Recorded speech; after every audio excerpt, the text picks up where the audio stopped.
တနေ့မှာတော့ဗမော်ဆရာတော်တရင်သုံးနေရာကျောင်းထိုက်စီလူရွယ်2ဦးရောက်လာတယ် ဆရာတော်ဖျားတပည့်တော်တို့တငယ်ချင်း2ဦးရင်းခုန်နေတာကိုအမှားအမှန်ဆုံးဖြတ်ပေးတော်မူပါ ဟေးတကားတို့ကဘာကိုညင်းခုန်နေကြတာတော့ ဒီလိုပါဖျားတပည့်တော်က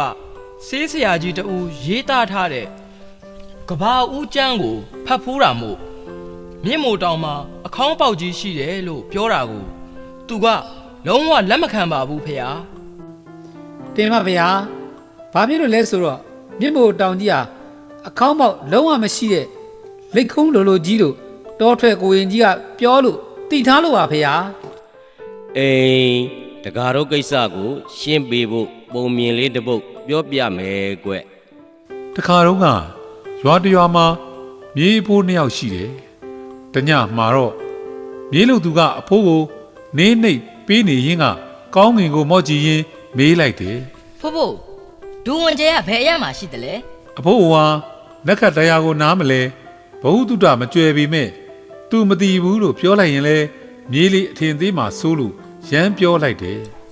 ဒူဝင်ကျေကတောင်အရက်မှာရှိတာပေါ့မြေးလေးရဲ့ ဟာဖိုးကလည်းမြောက်အရမှာရှိရလို့ပဲကြားဘူးပါတယ်ဗျာဘယ်နဲ့တောင်အရမှာရှိရမှာလဲဖိုးဖိုးရဲ့ မင်းဘာသိလို့လဲကွမြောက်အရက်ကဒူဝင်ကျေကတောင်ရက်ကိုပြောင်းသွားတာမကြသေးဘူးကွအဲ့ဒါကိုအဖိုးတယောက်ပဲသိတယ်ဘယ်သူမှမသိသေးဘူး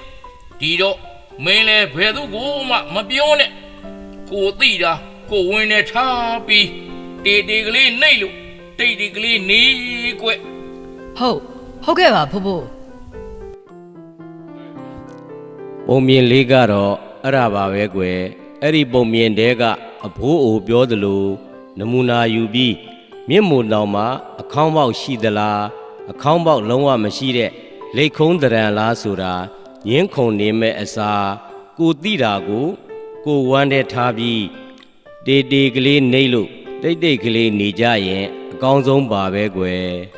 အဲ့ဒီကဘာဦးကျန်းရေးတဲ့ဆေးဆရာကြီးကိုတောထွက်ကိုရင်ကြီးပါမြင့်မို့တောင်ကိုမြင်မှုကြတာမဟုတ်ပါဘူးဒါကြောင့်